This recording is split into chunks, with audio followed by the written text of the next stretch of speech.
তোমায় দেখেছিলাম এক সন্ধ্যায় রাস্তায় জ্বলে থাকা স্টেডিয়ামের হলুদ আলোতে। আমি বারান্দায় দাঁড়িয়েছিলাম। হঠাৎ তোমার আগমন। যতবার পলক ফেলি, যতবার তোমার দিকে তাকাই, ততবারই নতুন করে দেখি তোমায়। পরক্ষণেই হেসে উঠলে। মুখটা ঝরা হাসি তোমার, যেন চোখ ফেরাতেই পারছিলাম না।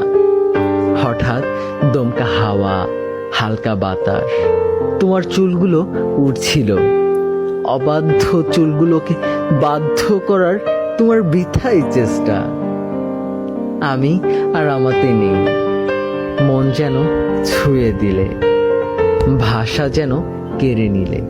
নিস্তব্ধ এক আমি, কিছুই বলতে পারছিলাম না। কি হয়েছিল আমার? কিছু বুঝে ওঠার আগেই হারিয়ে ফেললাম তোমায়। বুকের মধ্যে চিনচিনে ব্যথাটা যেন বেড়েই চলছে। চোখ যেন ঝাপসা হয়ে আসছে। তোমাকে দেখে খুব ভালো লেগেছিল। মনে হচ্ছিল ছুটে গিয়ে বলি, ভালোবাসি, ভালোবাসি, ভালোবাসি, অনেক বেশি ভালোবাসি তোমায়।